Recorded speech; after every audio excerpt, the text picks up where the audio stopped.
Grab a beer and pull up a chair. Welcome to the Northwoods Beer Guy podcast.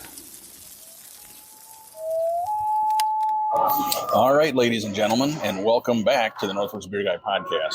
Today we are once again on location, and it's kind of an interesting thing. Topling Goliath in Decorah, Iowa, is having a new beer release today. So 3 of us made the trek down here to check it out. So once again, we have Jim. Hello, everybody. And we are joined today by a special guest, a good friend of ours. His name is Toby. Toby, how's it going? It's going great. Thanks for bringing me along today. I appreciate it. Definitely. So today, like I said, Topling Goliath is releasing 2 new beers. And there's a Turmoil, Vanilla, Pistachio, and Granola Stout. Sounds good. Yeah, and there's a Midnight Sea. And now the Midnight Sea, that's a collaboration with a company or another brewery in California, right? I think so, I think so. It was in San Francisco, I believe. So they're both seem to be going to be like high octane type beers. So guys, what do you guys think of the building here? I mean, this is a pretty cool draft room and brewery, wouldn't you say? Well, I mean, for one thing, it's like nice and open. You're not feeling closed like you would be in a small bar. I mean, you can definitely tell this is a very large, they must be doing fairly well. I mean, you got to sell a lot of beer to get a place like this. Right. Yeah, great layout. Bar on one side of it, windows looking out. It's got a beautiful stone wall inside with some deer. 3 elk heads. I'm like, wow. Yeah. But it's a cool looking place. I mean, it's got kind of that lodge feel. Yeah, but again, we're here, and it's a little cooler outside. Yeah. And probably a lot nicer when they got the doors and stuff open, and you can sit outside. I bet you'd be perfect. Yeah, they've got like patio with like the fire tables and all that kind of thing. So it's really a cool looking place. If you've never been down here, you should make the trek, as this is. I mean, Topling Goliath is everywhere. Right. What are they most famous for? Well, a couple of things. One is their IPAs. They have like Pseudo Sue, things like that. They're really popular. They do have a pretty good following on sour beers. And now they really have got into some more of the barrel-aged stuff, like the Turmoil series and things like that are really catching on. So they're kind of across a lot of different styles. You know, they, like I said before, I think they were more well-known for their IPAs. Right. But I think that's definitely kind of changing. So it's good. Today, right now, we have 6 beers to try, including the 2 new ones. And the other ones are, they're all going to be higher octane. We figured we'd break Toby in correctly, see how he hangs. So are you feeling good about this? I am feeling good about it. The glasses, it's a generous pour. It looks great. And to have all these beers starting around that 14%, super excited to see what they taste like. For sure. Yeah. So I guess we might as well just jump right in. Yeah, I think so. The first one we're going to do is the Turmoil, Vanilla, Pistachio, and Granola. A little of their description on it. It is an imperial stout, of course, 15.5%. Wow. And it says rich vanilla beans, earthy pistachios, and sweet granola are added to a unique imperial stout base that was aged in bourbon barrels for more than a year. So this one has been going for a while. Is it noon somewhere? Because we're starting kind of early today. Close enough. Okay. Eastern time is noon, so there we're good. Oh, yeah, you can smell just a hint of alcohol in that one. Wow. I'm waiting for you guys to get through your taste here just to kind of see what you think. I will say on the first taste, it warmed my tummy. It's got a little kick to it. That's just good. Wow. I don't know what else to say. That is good. Yes. It's smooth. It's got a great, like you say, it hits your tongue and it's got that good flavor and it just feels good going down, a little bit warm. Yep. I mean, the aroma, I pick up a lot of alcohol smell when you take that first smell. Yep. But it's not like overpowering that, but I mean, it is that alcohol aroma. Oh, yeah. But I mean, the hard part, again, I don't know what a pistachio tastes like. Is that supposed to? Well, because there's another beer that I've had. I know Toby's had it. It's a pistachio ale. And that one, you can taste it more in that. I think with a stout like this, it might cover it up somewhat. Because I think the pistachio flavor is more of a mild kind of a flavor. Or even like the granola. I had a granola bar. But I mean, I don't know. Right. I don't know. Taste. I mean, so that's the hard part with something like this, where it's high octane, and it's got these other flavors in there. I don't know if I taste all those flavors. Right. Which is not. It's not a bad thing. It's not offensive. It's just I'm trying to pick up those different hints of different flavor. nuances. Yeah, and stuff. I definitely get the vanilla out of it. Maybe a little bit of a granola finish, but you're right, because it is a higher octane. I think it's just a great balance between that alcohol and the flavoring that they have in there. And the one thing you'll notice when we post the pictures online, there wasn't a head on any of these. No, at all. So that they're a little bit stronger. I agree with you, Toby. I mean, it's you do pick up, but I don't know if that's from the barrel. They made that kind of a vanilla flavor. I'm sure it comes from the oak and such in the barrel, but it is. It's good. The finish is smooth. It's not a bad aftertaste. Oh, that's very smooth mouthfeel. I mean, very silky mouthfeel. So I guess we let Toby start off with the stars. His recommendations Toby, just so you know, we go off. We use 5 stars. 5 stars. Our average is like a 2.5. Is your average? If you think of beer's average, it's 2.5. You can go up in 1/10 of a point. Kind of what we do. So I guess what are your thoughts? What do you think? So I'm a little bit new to this game with you guys, and I've learned a lot as we go through. But if you just give me that beer and say, "Hey, try this beer," I'm gonna say I like that beer. I'm gonna go probably like a 4.2, to be honest with you. Okay. I think it's good. The only drawbacks, again, we're splitting hairs with some of these. I don't get all the flavors that they said we're going to be part of it. So I might go like a 3.8 or 3.9. Okay. Not that it's a bad one. I just going by what they're telling us. So, but I could definitely drink a bottle of it. There's no right. I mean, I'm kind of in between both of you guys. I agree with Toby. I think it's a very good beer, but I agree with you as well that the flavors. I don't know the pistachio or the granola. How you can definitely taste the vanilla. Mm-hmm. I'm saying like it's a 4.0 is what I would put it at, just because I do think they did a great job. But again, I don't know how the pistachio or the granola, right? With that, if you tasted something without it and then taste that, how it would be different. So and like I said, Mike, I'm new to this, and I know that you have tried a few beers. Just a few, yeah. Yeah, so I mean, in your knowledge with that, I definitely think that you have that ability to pick a few more things out. And I really do like your point, Jim, that I don't get all the flavors, and so when you rate it, you take a couple tenths off because you don't pick up on them as much. So it makes sense.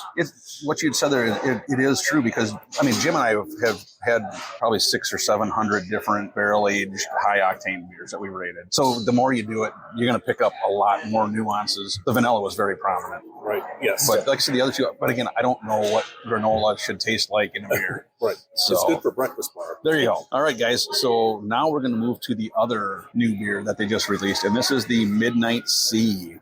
Let me see. This is, again, an Imperial Stout, which all of these are. 14.26%. Dropping down a little bit. Dropping down just a little bit. Collaboration stout with Cellar Maker Brewing Company. 2 breweries, 2 recipes, 1 vision. Each brewery developed a unique recipe that sounds exemplary on its own, but is truly meant to complement its counterpart. The 2 stouts combined, the writing is really small here. If you can collect both bottles, it brings a full. Okay, so basically their labels will make like a kind of a print, so to speak. Oh, it's got like, I believe the label on this bottle has like a ship on a stormy sea, and the other company has like a sea monster on it. So if you had them together, it would make like a sea. Well, again, this one is very dark. Yeah. Very dark in color, no head. It smells it smells boozy. I mean, sure, most of these will. That is surprising. Compared to the last one, that has a totally different taste to it. Actually, it's pretty good. Waiting for Jim to. Yeah, I'm trying to get the flavor. I mean, and again, it is 14%. It has a smell. It has a sweeter flavor to it. Mm-hmm. Right. And I mean, more so than the last one did. Right. And I'm sure it's, they said that they blended the 2 together, so it's hard to say which companies might have been a little sweeter, but I don't think it's bad. I mean, I think it's. I mean, the aroma is definitely. It's a different aroma to it, right? For sure, it's like I thought it was almost like a wine aroma. Kind of. I was going to say, what does that smell? It's a little bit like a wine, not fruity or anything, but just that kind of a aroma, sweeter. Like if you have a glass of wine, and I don't know much about Cellar Maker Brewing. Yeah, I don't. What they're known for. I don't think I've ever had a beer from them. So, I mean, if you're listening, cellar maker, we'd love to hear from you. But it's not offensive. I mean, it's just hard to pinpoint the flavors. Right. Is there like almost a chocolate or fudgy to it? Hang on, let me see. There is. They don't have. Okay, we did a printed little off research on it. kind of what they were saying, and I it don't. really doesn't tell you what's in it. Right. It's definitely a recipe that they're keeping under wraps. Yeah, but Boy, it is very good. Yeah, I mean, it is just the aroma is a different. You know what I mean? But not in a bad way at all. I mean, it's just. And again, I mean, that's, for everybody listening out there, we're trying to tell you what, verbally, how we're tasting, what we're smelling, and sometimes these are not easy to discern. Yeah, it's hard to describe a little bit. But again, it's not offensive. It's it almost has like a dark fruit. Tastes like a raisin or a fig or a something like that. It's kind of all of a sudden what it reminds me a little bit of. And just that kind of a right. And for me, where I would cut it back with it is that since we don't know what the flavors are, nothing really stands out in the flavor. So it really is just like a stout. I mean, you don't have one flavor sticking out more than others. Right. I think they did a good job. Whatever it is, they did a good job. And at 14%, it's definitely 14%. It's up there, but it's. I like it. I think it is a little more sweet, than the first one for sure. But I don't think that's the finish is good. There's no bad aftertaste. Right. I mean, it goes down smooth. Yep. I mean, granted, could you finish a bottle of the first and a bottle of the second one? Well, you could, but I'm not exactly sure how you'd be feeling after that. Yeah. Well, same with any of these. I'm thinking you could finish a bottle or two, but then you might be finished for a while. So Jim, why don't you start off on this one? What are you thinking? All right, and again, I'm splitting hairs again because I mean it's a very good stout. It's not offensive. I guess I'm just trying to pick out the flavors is a little more difficult. So maybe like a 3.8 or 3.9. Okay. Nothing's bad, but that's just a little bit below our high end. Sure. I agree with you. I was thinking like a 3.9, just because it is. I'm not exactly sure what that flavor is. Right.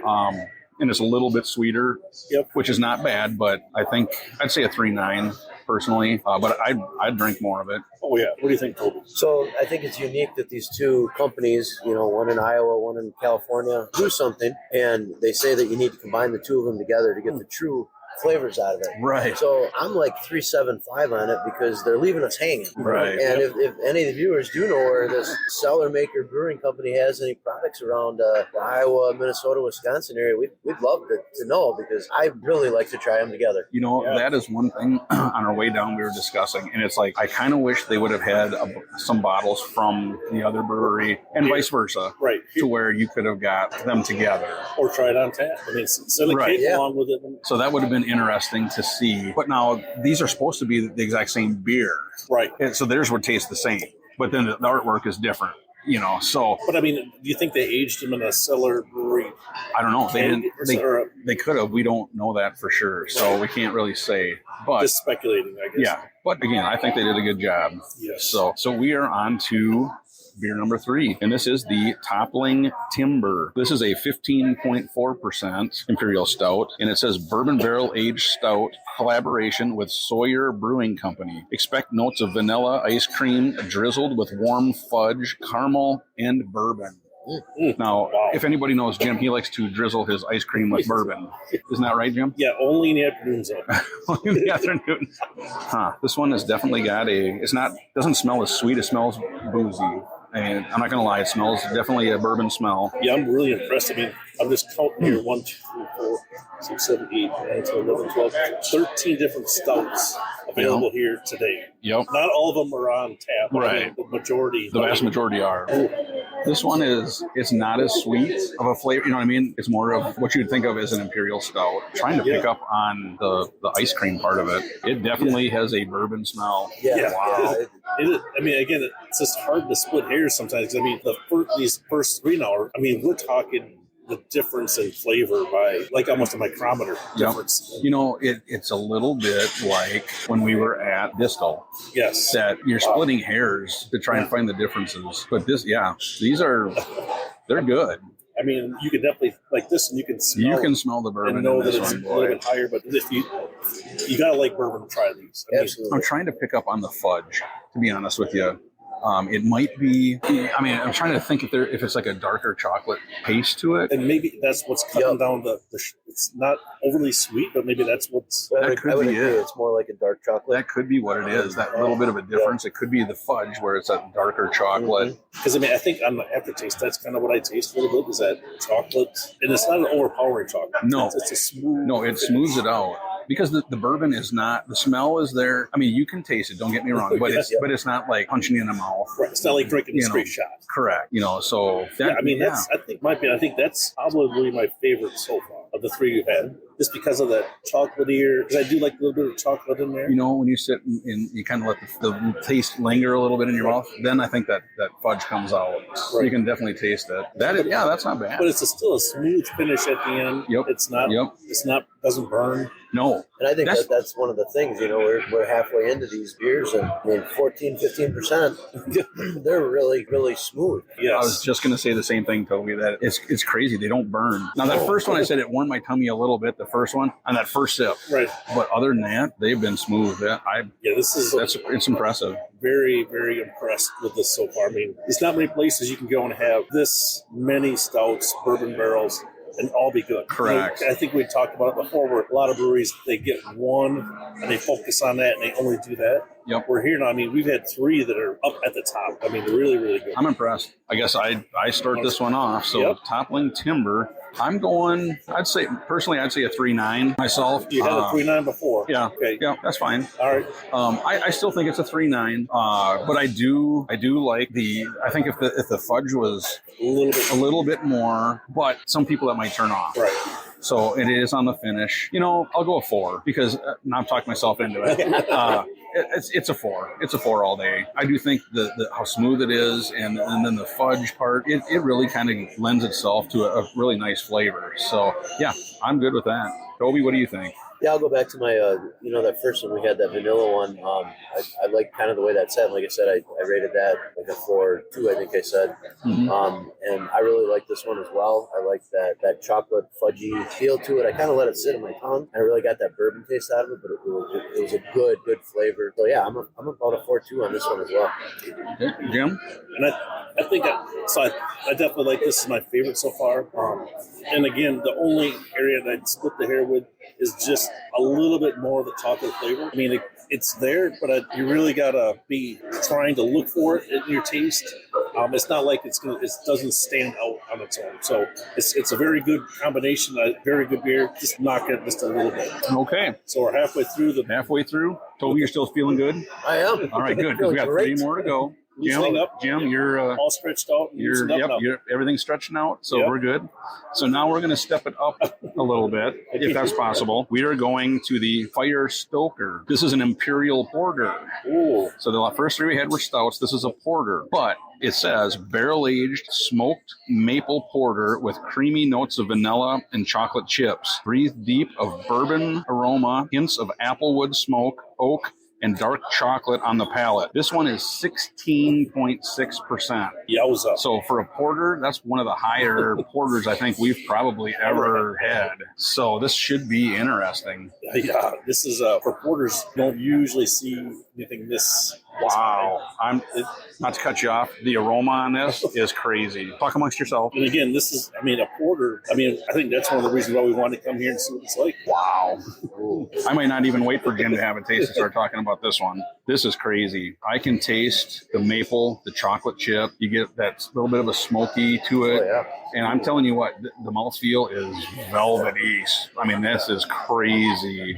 I think this is good. Yeah. And again, this is a porter, so we've had 3 stouts. You can feel the difference when you taste it. This one's thinner than the first 3. Yep. It feels thinner, but wow. This is crazy. Again, there's a lot of flavors going on. It's a great combination of flavors, though. We've had a lot of maple beers before, and you get that maple. I think the maple is the predominant. Yep. But you do get the chocolate chip kind of a flavor. And the bourbon is not, from the barrels, that is not over the top. You do get a little, I catch a hint of a smokiness to it. Just a hint. Very, very faint. Yep. That is good. Very good combination of all the flavors. Yeah, I like that. Again, without having the brewmaster here, where did they come up with Fire Stoker? Just a name. No, but there's always usually somebody's had. Yeah. So, but this is not. It could be. I'm guessing from the applewood smoke. I'm sure that's what they're thinking. Okay, because I'm like, you know, you don't want to scare somebody off. It's not hot. It's not like a fire. Oh like, no, and it's not. We've had smoky beers before too, and it is not like that at all. You know, so the title kind of might throw you off a little bit, but it's still, I mean, a very that smooth. is crazy good. I like that. Wow. Like I said, 16.6%. You could drink a bottle of it, and you would. I'm pretty sure the average guy would have a pretty good buzz going. I would guess. I would think you would feel that. But wow, that is nice. Toby, I guess you start us off, man. What are your thoughts? Yeah, fantastic. I mean, as you were talking, I was drinking more of it, so I was taking advantage of that. But it's awesome. I love the combination. And, you know, I don't want to go like too high, but I think that's my favorite out of all of them. So I've got to go up to at least a 4.3 on it. And I know I'm on the higher end. I'm going to stay consistent. Yep. Jim, what do you think? Yeah. Again, so we're always trying to compare apples to apples, and so this one is different because it is a porter, but it's in that barrel aged category. Yep. So I think it compares well to the stouts. I mean, for sure. The smell is very good. The finish, gosh, I think I'm up there 4.2, 4.1 or 4.2. I think that's where I'd go with it. You know, Toby being a newer guy, you'd think maybe he doesn't quite get what we go for, but I'm 100% agreement. I'm 4.3 all day long on that porter. Wow. That has got to be one of the best porters I've had in a long time. And it is higher alcohol. I mean, It is not for the faint of heart, but I mean, that is amazingly good. I mean, that maple flavor, and it paired perfectly with the chocolate chip and with the applewood smoke. I mean, nothing was over the top, and the maple was the predominant flavor. But wow, yeah, good job. How many orders do you think we've had that are over 15%? Oh, this is probably the only one I think I can remember off the top of my head. Great job. This is a great job. I totally thought it was another stout, right? To be honest with you, but being a porter, and like I said, when you drank it, you could tell it was a thinner beer than the stouts were. But wow, that was crazy. Phenomenal. Yeah, good job. All right, so now we have Turmoil Coffee Ground Control. This is back to an Imperial Stout, 14.13%.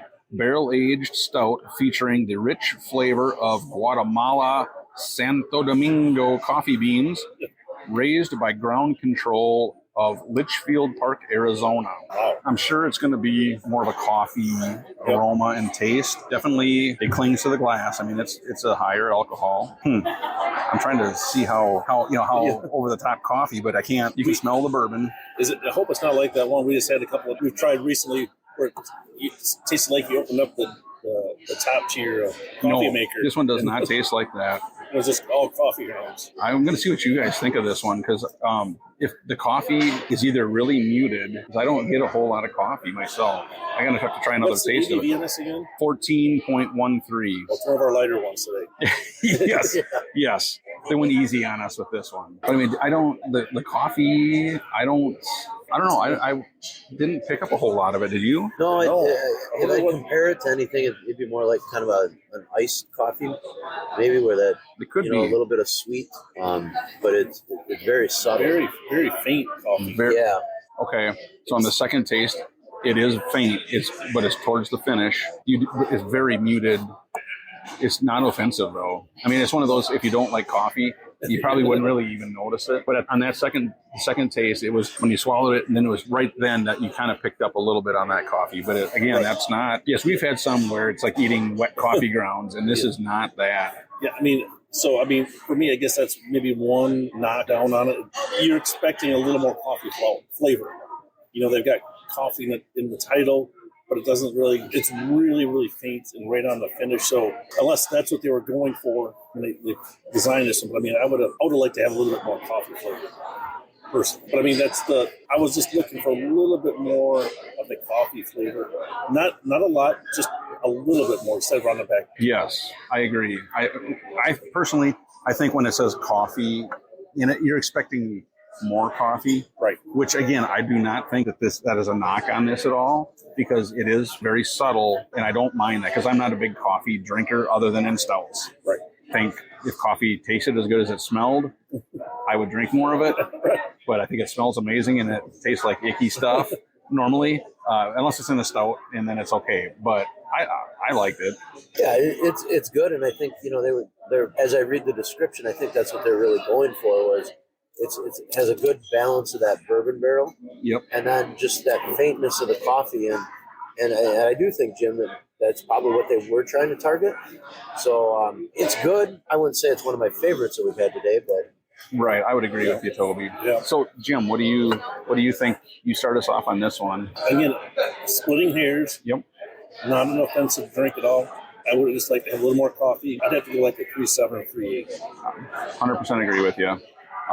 Not to knock it down at all, because it is a good beer. Mm-hmm. But I think when you're saying it's part of the title is coffee, it should have just a little bit more coffee to it. Right. And like I said, I don't mind that it doesn't have a huge amount of coffee, but I think that it just kind of might have been missing a little something because it was so muted. Right. Toby? Yeah, again, I was at like a 3.6, so I don't think I'm far off from where you guys were. But yeah, I think you're right there. That's about where I'm at. Yep. Yeah, perfect. All right, so now we're on to the last of the big beers. Yeah. And this one is the Turmoil Coffee Intelligencia. Wow. And it's an Imperial Stout, 14.13%. Again, same as the last one. This one says Barrel-Aged Stout featuring Honduras, I don't know, how do you say that word? Caballera Family Estate. Family, yeah. Caballera, I apologize. I'm sure I'm not saying that name right. It's from their family estate beans raised by Intelligencia Coffee. So I apologize greatly for mispronouncing that, but so we'll see how this one compares to the last coffee one. Right. Yeah, I mean, we are talking about beer and not coffee, so we're not coffee see trying to see the flavor. Hopefully they can bring a little more in. So I'm looking forward to this one too. Yeah, I was going to say, for as many big stouts as we've tried, we have tried probably all but like, you can take all those off but one, and that's the amount of coffees I've tried. So I don't know the difference between beans at all. Well, there's a little more coffee to it, but not. You can smell it, and is it a bitter coffee? Is that? The bourbon barrel overpowers the coffee smell again, which again is expected. I expect that. I don't know. I mean, so you picked up on the coffee. I mean, it's a different aroma than that previous one. Mm-hmm. Yeah, I would agree with you there. The aroma is there, but the flavor, I don't know. Again, I'm not good at deciphering between each brand of coffee bean. No, that's for me a little bit difficult. Maybe there's some coffee connoisseurs out there that can really tell the difference. Yep. And it reminds me of, not on this beer, but when you're talking about like coffee expert, it's the same thing with, I'm sure there's people out there that can tell the difference between the different brands of bourbon barrels. Right. And you can pick up a little different in that, but yeah, for me, the difference in coffee is foreign to me. I guess I don't know how to pick up on that. I mean, even like now, after I've had a drink for a few seconds after, you lick your lips a little bit and you can taste a little bit of the coffee still on the finish. I mean, that faint flavor. Yeah, but I do think on the finish, this one has a little bit stronger coffee flavor. Yep. So yeah, it's definitely not offensive at all. What was the ABV on that one again? 14.13. So it's the same as the last one. All right, wow, right up there. Oh yeah, they're up there. I don't know. I mean, it's, again, if this was the first one we had, it'd be like, hey, that's a good beer. Right. So that's the hard part, is when we started off, their barrel aging program is very good. Right. I mean, they're on the right track. Yeah, so it's, again, we're splitting hairs. Yeah, I guess I start this one too, don't I? Yeah. Oh, man. I think this was better than the last one, just because it had a little bit more of a coffee finish to it. I'm thinking like a 3.8, 3.9 in that ballpark. But if this was the only option you had, I'd drink it. Oh, for sure. Any of these would have been, I would have drank them. Yeah, no doubt. They're all very good. Toby, what do you think on that? Yeah, I'm about a 3.7 on it. I didn't think either of the last two were better of them all, but a little bit better in flavor, a little bit more to a finish to it. So 3.7. Okay. Jim? I'm thinking like right in the 3.8, like one notch above the last one we had. Sure. Just because it does have that coffee flavor. Yep. I don't mind coffee, and I mean it's a definitely unique coffee flavor. It's different than any of the coffee you would find around here to have for a morning cup, but it tastes. I think they did a pretty good job blending it with that stout. Okay, so Toby, being the new guy, we're going to start with you on this one. What would you say your top three of that we tried in this series? You remember we had the Turmoil Vanilla, we had the Midnight Sea, the Topling Timber, the Fire Stoker, and then the two coffee ones at the end. What would you say your top three were? Well, I definitely agree. You said it earlier, that Fire Stoker was a great beer. I mean, that was fantastic. So that's my number one. And I really did like the first and second one we tried, that turmoil vanilla and then that midnight sea. Those are just good. I'd order a bottle and enjoy every sip of it. Okay. Jim, what do you think? Yeah, I think the Fire Stoker was, and again, that was the porter. That was the only porter, and the rest were stouts. Yep. I definitely think that was the number one for me. And I like the Toppling Timbers number 2, and then that Turmoil Vanilla number 3. Okay. Yeah, I agree. I think we're 3 for 3 on the Fire Stoker. Was, I think, by far was the number one. But I do think that the Timber and the Turmoil Vanilla were neck and neck, and they were just like one step up on the Midnight Sea. But I think those 3 could have been interchangeable anyway. Yep. So I guess if I got to nail it down, Fire Stoker number 1. I'd probably say the vanilla number 2, just because it definitely had that vanilla flavor stood out, and then the Timber was 3rd. But right behind, like I said, the Midnight Sea I think is extremely good, and I will be buying a bottle of it. So I think that's the way I would rate those, and I think it was a good choice that we came down, and we're going to see what else they have, and we might be back. Yep. I think it was a good trip down here. Glad we brought Toby along with us so we could experience some of this. Because, I mean, there's not a bar around where we live that has these on tap. No. So, I mean, to be able to at least sample some different beers like this, it's very good experience, good, unique thing that, come down here. And it's nice to know that being the new guy, he's not too far off. We'll cut him some slack. He can come on another trip with us. Yeah, I appreciate that, guys. And I agree. Perspective on all of this is so important because everybody has their own lane, what they like and flavors, and to appreciate and learn exactly what some of these beers can taste like and the differences is just it's fun and a great way to spend some time. For sure. Yep. Awesome. All right, folks. We hope you enjoyed it, and we will be back next week. Bye. Thank you for listening to the Northwoods Beer Guy podcast. If you have a question, a comment, or a beer you'd like us to review, please feel free to send us a message at northwoodsbeerguy@gmail.com. You can also find us on Facebook, Twitter, and Instagram. If you're on Untappd, look up Northwoods Beer Guy and send a friend request. Until next week, I hope all your campfires are warm and all your beer is cold.